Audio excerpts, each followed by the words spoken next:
Gabox, kita berjumpa lagi hari ini. Terima kasih yang kemarin sudah like dan subscribe. Yang belum tolong dibantu like dan subscribe-nya ya. Oke, hari ini kita kedatangan sebuah barang. Pengirimnya Gama Printing ya, dari Surabaya. Isinya apa ini namanya? Star Wars Artisan Keycap ya, Keycap Mechanical Keyboard ya. Oke, packingannya ini ada bubble-nya. Kita buka ya.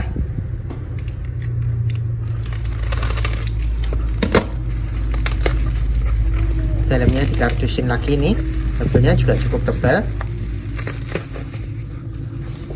Ini ada dusnya kecil, lucu ya.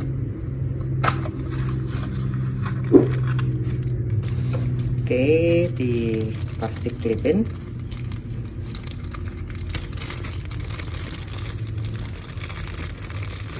Oke, ini keycap ya, pengganti tombol di keyboard ya ini ya.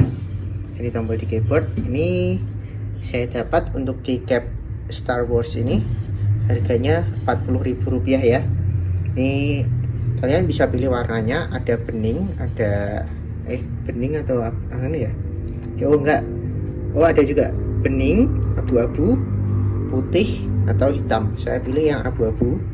Tapi ini warnanya satu warna ya. Jadi kalau yang kalian lihat di di gambarnya sellernya itu kan sellernya sudah warnain ya. Kalau ini aslinya satu warna gini, abu-abu gini ya. Bagus sih, ini detailnya juga bagus. Bahannya plastik ya. Ini troopernya, helmnya kayak retak gitu ya, kelihatan tengkoraknya dalamnya ini.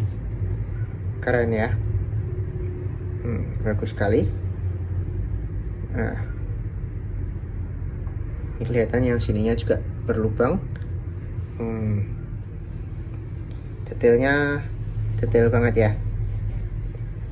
Ini juga lubang. Ini bawahnya seperti ini, jadi untuk pengganti tombol di keyboard ya. Ini sih saya nggak pakai tombol di keyboard, cuma buat pajangan aja.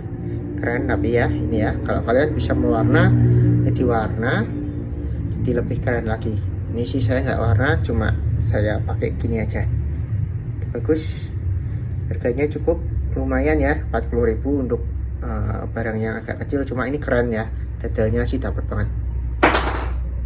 Oke, cukup singkat ya ini ya, karena saya nggak pakai di keyboard, jadi nggak tahu feel-nya gimana. Terlalu besar sih harusnya kalau di keyboard ya, kita pencet-pencet nih terlalu tinggi, biasanya kan segini aja. Tapi cukup keren untuk pajangannya. Oke, sekian video kali ini tentang Death Trooper Star Wars Artisan Keycap ini ya. Terima kasih yang sudah menonton. Jangan lupa di like, comment, dan subscribe ya. Dadah.